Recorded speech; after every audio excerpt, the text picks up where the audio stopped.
اس لیے کہ جب سرکار معراج پہ تشریف لے گئے تو حضرت سے جب انبیاء کرام کی ملاقاتیں 7ویں آسمان پر ہوئیں، یعنی سدرۃ المنتہا سے پہلے جب انبیاء کرام کی حضرت سے ملاقات رکھی پائی گئی، سرکار نے نماز جماعت پڑھائی ہے 1,23,999 پیغمبروں کو۔ سرکار نے جب نماز جماعت پڑھائی تو ایک خاص پروٹوکول تھا، ایک خاص حضرت کے ساتھ فرشتوں کا جو ہے وہ آگے پیچھے چلنا، اور ایک خاص احترام کا اظہار تھا نبی مکرم کا۔ جب حضرت نے نماز جماعت پڑھا لی تو پھر انبیاء سے تعارف کروایا گیا۔ یہ نہیں تھا کہ حضرت نبی مکرم جانتے نہیں تھے کہ ان میں ابراہیم علیہ السلام کون ہیں، ان میں موسیٰ علیہ السلام کون ہیں۔ تقاضا تھا اس معراج کا اور اس سرکاری سفر کا، اس آفیشل سفر کا تقاضا تھا کہ جو پروٹوکول آفیسر ہے وہ اپنی ڈیوٹی کرے۔ جبریل امین اپنی ڈیوٹی کر رہے تھے، نہ یہ کہ نبی کو پتہ نہیں تھا۔ جیسے کوئی بڑا افسر کسی جگہ وزٹ پہ جائے تو یہ نہیں معلوم، یہ نہیں ضروری کہ اسے پتہ نہیں ہے جو بتایا جا رہا ہے، اسے شاید اس سے زیادہ پتہ ہوگا، مگر تم اپنا کام کرو بھائی، بتاؤ یہ کون ہے۔ تو ایسے جب انبیاء کرام کا تعارف ہونے لگا، کچھ صفوں کے پیچھے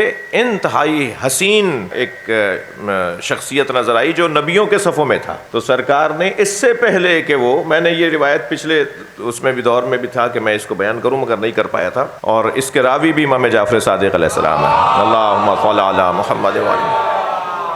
یعنی عجیب بات ہے کہ یہ جو معراج پہ تذکرہ، معراج کے واقعات کا ذکر وہ امام کر رہے ہیں جسے دنیا سمجھتی ہے وہ معراج پہ نہیں تھے، وہ وہاں کے حالات بتا رہے ہیں۔ تو فرماتے ہیں کہ کچھ صفوں میں، پیچھے کی صفوں میں ایک حسین ترین شخصیت جو یہ تو طے تھا کہ نبیوں کی صف میں ہی ہیں، نبی مکرم نے اس سے پہلے کہ وہ آگے آ کے ہاتھ ملائیں جبریل سے پوچھ لیا من ھذا، یہ کون ہے؟ تو فوراً حضرت جبریل امین نے آواز دی کہ یہ آپ کے بھائی یوسف ہیں۔ تو امام فرماتے ہیں کہ حضرت یوسف کا جو حسن ہے وہ نبی مکرم کے حسن کا 2% ہے، اس کے بعد بھی سرکار کی نگاہوں میں وہ آ گئے۔ تو چونکہ یوسف علیہ السلام حسن سے استعارہ ہے ان کا وجود، حسن کا استعارہ ہے ان کا وجود، کہتے ہیں نا صاحب یہ حسن یوسف ید بیضا دم عیسیٰ داری، یعنی نبی مکرم کو بھی اگر جو ہے وہ یاد کیا جا رہا ہے تو حسن یوسف سے یاد کیا جا رہا ہے۔ شاید پہلے سال میں نے یہ روایت بیان کی تھی کہ جب زلیخا، آگے جا کے آئیں گے واقعات، کہ جب زلیخا بوڑھی ہو گئی، اس کی بینائی چلی گئی، اس کے ہاتھ پیر کانپنے لگے انتہائی، اس کی کنیزیں اسے چھوڑ کے چلی گئیں، اس کے شوہر تو مر چکا تھا، حضرت یوسف عزیز مصر بن چکے تھے، اور پھر اس کے بعد کیفیت یہ ہوئی کہ کنیزوں نے بھی لوٹنا کھسوٹنا شروع کر دیا، اور پھر وہ فقیرنیوں کی طرح اور بھکاریوں کی طرح اس کی زندگی ہو گئی تھی۔ کوئی پڑوس کا جس کے اوپر اس کے احسانات تھے پرانے، اسے کوئی یاد آ جاتا تھا تو کوئی کھانا بھیج دیتی تھی، اور پھر وہ کٹورا، اس کا پیالہ، اس کا دھونے والا تک کوئی نہیں ہوتا تھا، وہ التماس کر کر کے کہتی تھی میرے برتن دھو دو، یہ کیفیت ہو گئی تھی۔ ان ایام میں ایک مرتبہ خبر آئی کہ حضرت یوسف کا گزر اس محلے سے ہو رہا ہے جس محلے میں زلیخا رہتی ہے، تو کہنے لگی مجھے سہارا دے کے وہاں لے جا کے بٹھا دو جس رستے سے یوسف گزرے گا، اتنا مجھ پہ احسان کرو۔ تو مہربانی کر کے کچھ کنیزوں نے، کچھ عورتوں نے پرانی جو اس کے گھر میں کام کرتی تھی، اب الٹا اس کو ڈانٹ ڈپٹ کرتی ہیں، اب اسے الجھتی ہیں۔ کیا زمانہ ہے کہ یہ دنیا کی بے وفائی دیکھیے آپ، کہ لے جا کے بٹھا دیا وہاں پر اس رستے پر جہاں سے حضرت کا گزرنا تھا۔ تو جب سواریاں آنے لگیں تو سنبھل کے بیٹھنے لگی، مجھے یوسف کی خوشبو آ رہی ہے، مجھے یوسف۔ اور پھر جب ایسا آیا کہ قریب آئے تو آواز دے دی، وہ پرانا نام لیا حضرت یوسف کا، گھر کا نام لیا۔ تو حضرت یوسف کا جب نام لیا تو حضرت یوسف نے اس مجمع میں اس طرف دیکھا جہاں سے آواز آئی تھی، تو غور سے دیکھنے لگے جیسے ڈھونڈ رہے ہو کہ یہ کون ہے جس نے میرا پرانا نام لیا ہے۔ تو مجمع میں دیکھ کے سواری رکوا دی، کا آواز دی نوکروں کو جو سواری لے کے چل رہے تھے، کہا رکو، اور پھر اس طرف دیکھ کے فرمانے لگے کہ یہاں سے مجھے کسی نے آواز دی ہے۔ تو یہ اتنی دیر میں گرتی پڑتی آگے آ گئی، تو قریب آ کے کہنے لگی کہ یوسف مجھے پہچانو۔ تو حضرت یوسف نے معمولی سی توجہ فرمائی، توجہ ہے نا حضرات کی، معمولی سی توجہ فرمائی اور فرمایا یا زلیخا ما کانا ہناکا من کے، تجھے اس حالت میں کس نے پہنچا دیا؟ یاد آ گئے حضرت یوسف کا کہ کون ہے یہ۔ تو بے ساختہ کہنے لگی حسن و وجہ کا یا یوسف، حضرت یوسف نے فرمایا تجھے اس حال تم ہو اے زلیخا، تمہارا ہی کیا حال ہو گیا؟ تو کہنے لگی حسن و وجہ کا یا یوسف۔ تو جیسے اس نے کہا نا حسن و وجہ کا یا یوسف، تو حضرت یوسف نے بے ساختہ فرمایا کیفا اذا علمت، کیا حال ہوگا جب تو جانے گی، نبیًا، اس نبی کے بارے میں، کانا فی آخر الزمان، جو آخری زمانے کا نبی ہے، کانا احسن وجہ منی، وہ مجھ سے زیادہ حسین ہے، احسن منی خلقی، احسن منی خلقی، اس کا اخلاق مجھ سے زیادہ اچھا ہے، اس کی شکل و صورت مجھ سے زیادہ اچھی ہے، اگر تجھے معلوم ہو جائے کہ آخری زمانے میں آنے والے نبی کا کیا حسن ہوگا تو کہنے لگی صدقتا یا یوسف، تم سچ کہہ رہے ہو، تم سے زیادہ حسین ہے۔ تو کہنے لگے حضرت یوسف کیف علمت انی صدقت، تجھے کیسے پتہ چلا کہ میں سچ کہہ رہا ہوں؟ کہنے لگی ہینا ذکرتہ وقع حبہ فی قلبی، جب تم اس کا نام اور ذکر کر رہے تھے ان کی محبت میرے دل میں آ گئی ہے، اور یوسف جان لو آج کے بعد تم سے کوئی محبت نہیں ہے، مجھے محمد سے محبت۔ سبحان اللہ، اللہ اکبر۔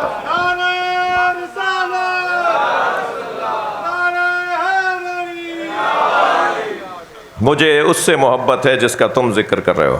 جیسے ہی اس نے یہ کہا نا کہ اب مجھے تم سے کوئی محبت نہیں ہے، تو میں بتا رہی ہوں مجھے اب آخری زمانے کے نبی سے محبت ہے۔ فوراً جبریل نازل ہوئے، اور جبریل نے نازل ہو کر کہا کہ اللہ نے پیغام دیا ہے، اب یہ میرے محمد کی محبت کرنے والی ہے، میں نے اس کے گناہ معاف کر دیے ہیں، آپ بھی اس سے دل پاک کر لیں۔ میں ایک جملہ ضرور کہنا چاہوں گا، اگر زلیخا جیسی خاتون محبت محمد مصطفیٰ میں معاف کی جا سکتی ہے تو میں نے اور آپ نے تو اتنے گناہ نہیں کیے۔ اللہ سے کہیے ہمیں ماہ رمضان میں محمد مصطفیٰ کے صدقے میں معاف کر دے جی۔ اور پھر اس کے بعد مسلسل وہی آتی رہی حضرت یوسف کے اوپر کہ زلیخا کا خیال کرو، اور پھر زلیخا کا اتنا خیال کیا کہ پھر جب حضرت یوسف کی تو عزیز مصر ہو جانے کے بعد شادی ہو گئی تھی، پھر حضرت یوسف کو حکم ہوا کہ اس کے حسن کو پلٹاؤ اور اب اس سے شادی کرو۔ پھر حضرت یوسف علیہ السلام نے معجزے سے ان کا حسن پلٹایا۔ ان کا حسن جب پہلے سے زیادہ، جس وقت میں انہوں نے حضرت یوسف سے محبت کا اظہار کیا تھا، اس وقت سے زیادہ زلیخا کا حسن دوبارہ سے پلٹ کر واپس آ گیا۔ تو میں ایک جملہ ضرور کہوں گا، یہاں ذہن میں سوال آ سکتا ہے کہ اگر کوئی زوجہ بے وفا ہو، اگر کوئی عورت معاند اور مخالف ہو اور پھر اسے معاف کر دیا جائے تو ہم اس کا ماضی دیکھ کر کچھ کہیں یا حال دیکھ کے رضی اللہ عنہا کہیں؟ بھائی مجھے پیغام سوال تو آئے گا نا ذہن میں کہ ایک کا ماضی ایسا تھا اس نے نبی کو اذیتیں پہنچائیں، جی اس کا ماضی بڑی عنایت، کیا وہ ماضی ایسا تھا کہ اس نے ایک اللہ کے نبی کو اذیت پہنچائی، زندان میں ڈلوا دیا؟ بھائی اس سے زیادہ اور کیا بے وفا، یعنی معاند اناد ہوگا، دشمنی ہوگی؟ ہم اس کو دیکھ کر کچھ اس کے لیے کہیں یا اس کا حال دیکھ کر اس کو رضی اللہ عنہا کہیں؟ قاعدہ یہ ہے کہ جو نبی سے وفادار مرتے وقت ہو۔ تو اب کیفیت کچھ یوں ہے کہ کہنے لگی کہ اب بتاؤ اے یوسف، اے میرے شوہر عزیز، تمہاری اہلیہ کے ساتھ اگر کوئی ایسا کرے تو کیا کرنا چاہیے؟ ان یسجنا، اس کو قید میں ڈالیں، اور عذاب علیم، یا اس کو سخت عذاب میں مبتلا کیا جائے۔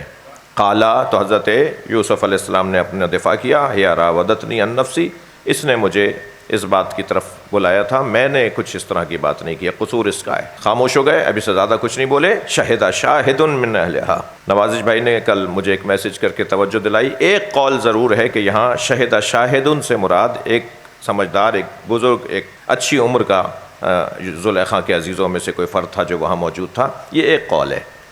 یعنی مرحوم طبرسی نے مجمع البیان میں یہ ایک قول کے طور پر لیا ہے، باقی سب نے، یعنی میرے پاس شاید 30 سے زیادہ تفسیریں ہیں، یعنی فزیکل تفسیریں ہیں، جلدوں میں تفسیریں ہیں، ویب سائٹ پر اور گوگل والی تفسیریں نہیں ہیں۔ ہاں وہ بھی بہرحال تفسیر ہے، لیکن وہ جب آپ کسی کو گوگل سے اس سے دکھاتے ہیں نا تو وہ شاید یہ کہے کہ صاحب یہ کتاب دکھائیے نا، کیا معلوم کہ اس میں کچھ کام کر لیا گیا ہو۔ تو وہ چھپی ہوئی کتابوں کی صورت میں کم سے کم 30 تفسیر میرے پاس ہیں، 99% مفسرین، اور ظاہر ہے غالب قول جو ہوگا، اغلب قول جو ہوگا، ہم اسے یہاں بیان کریں گے، اور وہ یہ کہ یہ 3 مہینے کا ایک بچہ تھا زلیخا کے عزیزوں میں سے، اس کی بہن کا بچہ، بھانجا، یہ برابر والے کمرے میں، حجرے میں اس کی بہن آ کے ٹھہری ہوئی تھی، بہن سے ملنے آئی ہوئی تھی۔ جب یہ بھگدڑ، یہ شور شرابہ، دروازہ کھلنا اور ہائے ہوئی مچی، تو ایک مرتبہ سب نکل کر آئے دربار میں، اس محل کے اندر جو کنیزیں، غلام اور خدم اور حشم تھے، تو ایک مرتبہ یہ بھی باہر نکل کے آنے لگی۔ یہ جو آنے لگی تو وہ جو سویا ہوا بچہ تھا وہ ایک مرتبہ اسی وقت رونا شروع ہو گیا، گویا اللہ نے توجہ دلائی، اس کو اٹھا دیا، اور پھر یہ کیا کرتی، اسے تھپکاتی سلاتی، اسی میں لگ جاتی۔ اس نے یہ غنیمت جانا کہ اسے گود میں اٹھا کے میں باہر لے آؤں، اور باہر جب آئی اور وہاں حضرت یوسف فرما رہے، قالا ہیا، حضرت یوسف نے فرمایا، ہیا، یہ عورت، یہ خاتون، یہ زلیخا، راودتنی عن نفسی، اس نے مجھے اس نفسانیت کی طرف دعوت دی تھی، جو ہے برے کام کی طرف انہوں نے جس نے حملہ کیا ہے میرے اوپر، اس نے گویا مجھے حجرے میں بلا کے کمرے دروازے بند کروائے، اس نے ایسا کیا، میں نے ایسا نہیں کیا۔ اب اس سے زیادہ حضرت یوسف اور کیا فرماتے کہ ایک مرتبہ وہ بچہ بولا، جو بچہ اپنے باپ کو باپ نہ کہتا ہو، ماں کو ماں نہ کہتا ہو، اپنے گیلے اور اپنے سوکھے ہونے کا نہ بتاتا ہو، وہ بچہ ایک مرتبہ بولا۔ بچہ کہاں بولے گا؟ 3 مہینے کا بچہ۔ کیا بولا اس نے؟ شہد شاہد من اہلہا، ایک زلیخا ہی کے گھر سے ہی گواہی آئی۔ یہ جو گھر کی گواہی ہے نا، یہ جو گھر کی گواہی ہے بڑی خطرناک ہے۔ یہ گھر کی گواہی کبھی ایک فرد کی صورت میں ہو سکتی ہے، کوئی مرد، کوئی عورت، کوئی بچہ، کوئی خاتون، کوئی بیٹی، کوئی بیٹا، کوئی رشتہ دار، کوئی ماموں، کوئی نانا، کوئی چاچا، کوئی تایا، کوئی گھر کا فرد ہو سکتا ہے۔ شہد شاہدن، کبھی کبھی گھر کی گواہی سے مراد در و دیوار کی گواہی ہے، کبھی کبھی گھر کی گواہی سے مراد اس بستر کی گواہی ہے، کبھی کبھی ہاں میں بھی عرض کر رہا ہوں گھر کی گواہی سے مراد اس، یہی ہر جگہ یہ محاورہ چلے گا ہی نہیں چلے گا کہ در و دیوار کے کان ہوتے ہیں، دیواروں کے بھی کان ہوتے ہیں۔ وہ دیواروں کے جو کان ہیں نا، وہ عزیزان گرامی جس نے بھی یہ محاورہ بنایا ہے، مجھے نہیں پتا کہ وہ ان معرفتن یہ محاورہ بنا رہے تھے، سمجھ رہے تھے بات کو، یا انہوں نے کیا پس منظر ہے اس محاورے کے پیچھے، مگر قرآن اور حدیث کہتے ہیں یہ محاورہ ٹھیک ہے۔ قرآن و حدیث کہتے ہیں کہ دیواروں کے کان ہوتے ہیں، اس لیے کہ یہ دیواریں سنتی ہیں، یہ دروازے سنتے ہیں۔ یہ پانی کا گلاس رکھا ہوا ہوتا ہے نا بیڈ کے کنارے سائڈ ٹیبل پر، یہ پانی کا گلاس سن رہا ہے، یہ پانی کا گلاس بول رہا ہے، بات کر رہا ہے۔ ہم نہیں سن پا رہے اس کا بولنا، ہم نہیں دیکھ پا رہے اس کا بات کرنا، اس کے حرکت میں آنا، یہ بولتا ہے، بات کرتا ہے۔ جدید سائنس اس کو ثابت کرتی ہے۔ میں نے خود ایک ڈاکومنٹری دیکھی، پڑھی نہیں دیکھی، اس کی ویڈیو دیکھی۔ 2 گلاسوں کے اندر چاول ڈال دیے گئے، چاول کے دانے۔ ایک گلاس کو کہا تم بہت، پانی کو کہا تم بہت شفاف ہو، بہت لذیذ ہو، بہت میٹھے ہو، شیشے کی طرح چمک رہے ہو، نور نکل رہا ہے، تعریفیں کی اس کی۔ دوسرے کو کہا تم بہت گندے ہو، جبکہ وہ ایسے ہی تھا جیسا دوسرا تھا، تم بہت گندے ہو، تمہارے اندر سے بدبو آ رہی ہے، تم ایسے ہو، تم ویسے ہو۔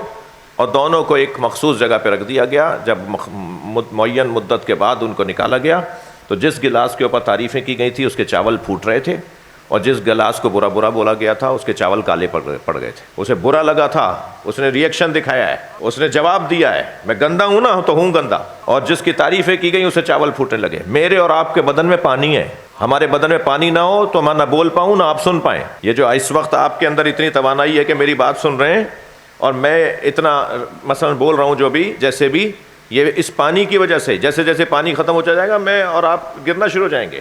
اس فضا میں اگر پانی نہ ہو تو ہم سانس نہیں لے پائیں گے، ہمارا دم گھٹ جائے گا۔ یہ پانی، ہمارے بدنوں کے پانی آپس میں باتیں کرتے ہیں۔ کتنی دفعہ ہوا ہے آپ کو کہ کسی کو دیکھ کر آپ سوچتے ہیں اسے کہاں دیکھا ہے، اسے کہاں دیکھا ہے، ان سے کہاں ملے، کہیں نہیں ملے ہوتے، اور وہ جب آ کے ملتا ہے تو کہتا ہے کہاں ملاقات ہوئی؟ کہا بھائی مجھے تو یاد نہیں آ رہا، لگ رہا ہے پہلے ملے کہیں۔ وہ پانی سے باتیں کر رہے ہیں، وہ بھی مولائی ہے، آپ بھی مولائی ہیں، دونوں پانیوں کا عقیدہ ایک جیسا ہے۔ وہ دوستی پانیوں کی ہو رہی ہوتی ہے کہ بھائی اپنا ہے، وہ راغب کر رہے ہوتے ہیں کہ ملو جا کے۔ یہ دیوار، یہ دروازے، یہ پودے، یہ پتھر، یہ سب سن رہے ہیں ہماری باتوں کو۔ یہ ہمارا ہاتھ، یہ ہمارے پوروے، یہ سب محفوظ کر رہے ہیں جو میں کام اس سے کر رہا ہوں۔ میں نے ایک عارف سے سنا یہ جملہ کہ تسبیح کے دانوں پہ تسبیح پڑھنا یقیناً سنت انبیاء اور ائمہ ہے، لیکن کبھی کبھی ایسا کر لیا کرو انگلیوں کے پورووں پہ تسبیح پڑھ لیا کرو، اس لیے کہ یہ انگلیوں کے پوروے کل قیامت میں گواہی دیں گے کہ انہوں نے اس نے مجھے آپ تیرے ذکر میں شامل کیا تھا۔ ذکر تو زبان سے ہو رہا تھا مگر ان پورووں کو بھی شامل کر لیا تھا۔ اب اس سے زیادہ یہ ساری گفتگو کی دلیل میں قرآن سے دیتا ہوں، ایک صلوات پڑھیں محمد۔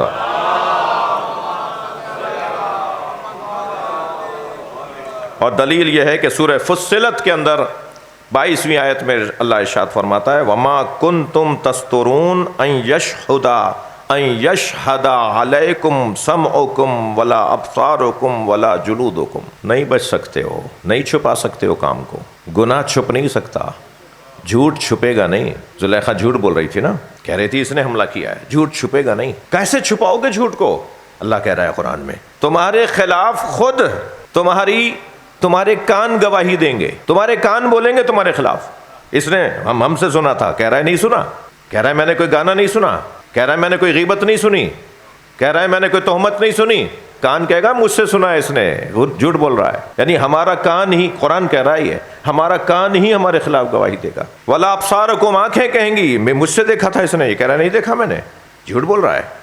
جلودکم، کھال گواہی دے گی، کھال اب تو ختم ہو گئی بات، پورے بدن پہ کھال چڑھی ہوئی ہے، یہ کھال بدن کی گواہی دے گی کہ اس نے میرے ساتھ، میرے ذریعے سے اچھا کام کیا، میرے ذریعے سے اس نے برا کام کیا۔ خود گھر کی گواہی ہے یہ شہد شاہد من اہلہا، ہم سب کے ساتھ اہلہا لگا ہوا ہے۔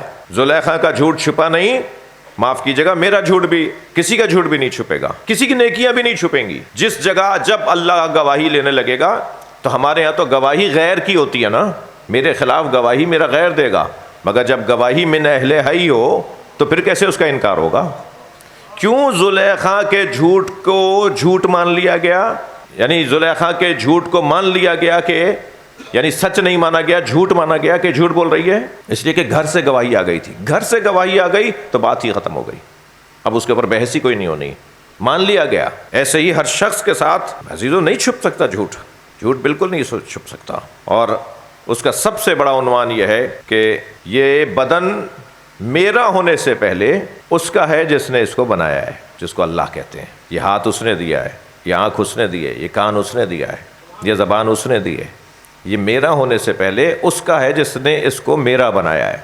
تو یہ مجھ سے وفادار رہے یا اس سے کہ جس نے اس کو بنایا ہے؟ یہ تو اس کا وفادار رہے گا جس نے اس کو بنایا ہے، لہٰذا خطرناک ہے۔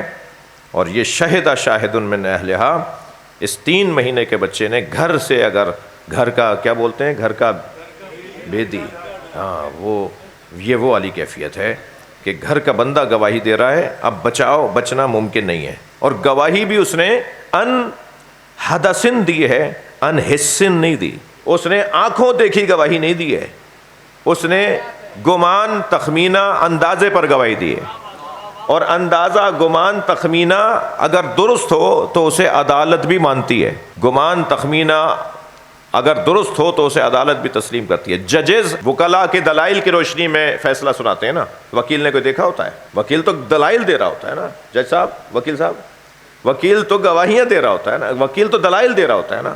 دلائل جو ہوتے ہیں، شہد شاہد من اہلہا ان کان قمیصہ قد من قبل فصدقت وہو من الکاذبین، اس نے دلائل کی دلیل دی ہے، اور دلیل دینے والا معجزاتی طور پہ دلیل دے رہا ہے۔ تو اس میں ایک پیغام جو آپ کی خدمت میں عرض کروں، ایک پیغام یہ ہے کہ اللہ انبیاء کی عصمت کی حفاظت خود کرتا ہے، انبیاء کی، ائمہ کی عصمت کی حفاظت اللہ خود کرتا ہے۔ کلام خدا، قرآن، تورات، زبور، انجیل اور پھر قرآن، ان کی طرح حاملان قرآن، حافظان قرآن کیونکہ اللہ کی طرف سے مقرر ہے، تو جیسے یہاں کوئی چیز کو بدل نہیں سکتا اور قرآن کی حفاظت وہ خود کرتا ہے، ایسے ہی انبیاء اور ائمہ جو قرآن سمجھانے والے ہیں، تورات، زبور، انجیل ماضی میں سمجھانے والے تھے، ان کی حفاظت بھی وہ خود کرتا ہے، ان کی عصمت کی حفاظت وہ خود کرتا ہے۔ تو جب کبھی ان کی عصمت کی حفاظت کے لیے اسے معجزہ دکھانا ہوگا تو وہ معجزہ بھی دکھائے گا۔ تو اس نے ایک بچے کی زبان میں وہ معجزہ دکھایا ہے، ورنہ بچہ کہاں بولتا ہے جی؟ اچھا یہ بچہ تو نہ نبی ہے، نہ رسول ہے، نہ امام ہے، نہ معصوم ہے، یہ بچہ جو بول رہا ہے، ٹھیک ہے۔ حضرت عیسیٰ علیہ السلام کا ماں کی گود میں بولنا وہ تو سمجھ میں آتا ہے کہ وہ خود نبی تھے، ابھی 1 دن کے تھے حضرت عیسیٰ علیہ السلام، تو انہوں نے فرمایا انی عبداللہ آتانی الکتاب وجعلنی نبیا، میں اللہ کا بندہ ہوں، مجھے کتاب دے کے بھیجا ہے، مجھے نبی بنا کے بھیجا ہے۔ حضرت عیسیٰ علیہ السلام تو ماں کی گود میں نبی ہیں، اور عیسیٰ علیہ السلام کے پیچھے جس نبی کا 12واں پوتا نماز، 12ویں پوتے کے پیچھے حضرت عیسیٰ جس کے پیچھے نماز پڑھیں گے، وہ نبی جو ہے 40 سال کے بعد نبی ہوئے۔ عجیب داستان ہے۔ یہ جو بچہ بول رہا ہے یہ اعجازی طور پر اللہ نے، تاکہ اشارہ دیں کہ اس کے پیچھے میں ہوں، اللہ ہے اس کے پیچھے، اس کی مدد کے لیے اللہ موجود ہے۔ وَإِنْ كَانَ قَمِيصُهُ قُدَّ مِن دُبُرٍ، اور اگر قمیص پیچھے سے پھٹی ہوئی ہے تو فَكَذَبَتْ، یہ زلیخا جھوٹ بول رہی ہے، وَهُوَ مِنَ الصَّادِقِينَ، اور یہ سچوں میں سے ہے، یوسف سچوں میں سے ہے۔ فَلَمَّا رَأَىٰ، آیت کہتی ہے فَلَمَّا رَأَىٰ قَمِيصَهُ قُدَّ مِن دُبُرٍ، جب یہ اس نے بچے نے کہا نا تو پھر انہوں نے اس بات پر توجہ کی کہ بچہ کیا کہہ رہا ہے۔ بچہ کہہ رہا ہے قمیص پیچھے سے پھٹی ہے تو زلیخا جھوٹی ہے اور یوسف سچا ہے، تو پھر اس پہ توجہ کرنے لگے کہ یہ واقعاً قمیص کہاں سے پھٹی ہوئی ہے۔ فَلَمَّا رَأَىٰ قَمِيصَهُ قُدَّ مِن دُبُرٍ جیسے ہی دیکھا کہ قمیص تو پیچھے سے پھٹی ہوئی ہے. بچے پر نہیں وہ ہوا کہ بچے کی گواہی نہیں مانی جائے گی. بات معقول جو بھی کرے، چاہے بچہ ہو، پاگل ہو، بڑا ہو، مرد ہو، عورت ہو، معقول بات کو ماننا پڑے گا. یہ جو معقول بات کو ماننے کا قاعدہ ہے وہ بھی ایک یہاں سے مل رہا ہے. بات معقول ہونی چاہیے، کوئی بھی کر رہا ہو. یہ کیا بات ہوئی؟ پر کپڑے پھٹے ہوئے ہیں، سائیکل پر آیا تھا، اس کی بات چھوڑو. بھائی بات معقول کر رہا ہے، بات اچھی کر رہا ہے. یہ جیسے ہی دیکھا کہ بات معقول کر رہا ہے تو کیا دیکھا کہ قمیص پیچھے سے پھٹی ہوئی ہے. قالا، تو فوراً عزیز مصر نے کہا، انہ من کیدکن ان کیدکن عظیم.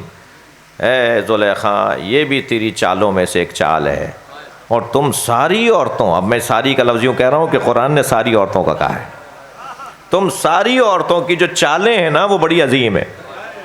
اب میں نے پرسوں کی یا کل کی مجلس میں کہا تھا، کل کی مجلس میں کہا تھا کہ آگے میں کچھ کہنے جا رہا ہوں، خواتین کہیں باہر نکل کے احتجاج نہیں کریں. میں پرسوں کہا تھا کیونکہ یہ جو آیات ہیں اس کے اندر خواتین کے بارے میں عجیب انداز اللہ نے اپنایا ہے، جس کی آج تفسیر کل بھی شاید ابرار بھائی آپ نے یاد دلایا تھا مگر نہیں ہو پائی. جو آج مورد اس کا آج ہے، موقع اس کا آج ہے کہ خواتین کے بارے میں جو احادیث میں اور آیات میں وہ الفاظ آئیں کہ جسے خواتین اپنی مذمت سمجھتی ہیں یا مرد حضرات اس کو ان کی مذمت یا ان کی کمزوری کا عنوان دے کر اس کو سجا کر پیش کرتے ہیں، اس کی تفسیر کیا ہے، اس کا مطلب کیا ہے، وہ آج بیان ہونے کا سوچا ہے. کیا ارشاد ہوا؟ پہلے تو اس نے کہا قال انہ من کیدکن، یہ تمہاری چالوں میں سے ایک چال ہے. اور پھر کہا ان کیدکن عظیم، تم عورتوں کی چالیں ویسے ہی عظیم ہیں. شیطان کی چال کے لیے اللہ نے کہا ہے ضعیف، اور عورتوں کی چال کے لیے کہا ہے عظیم.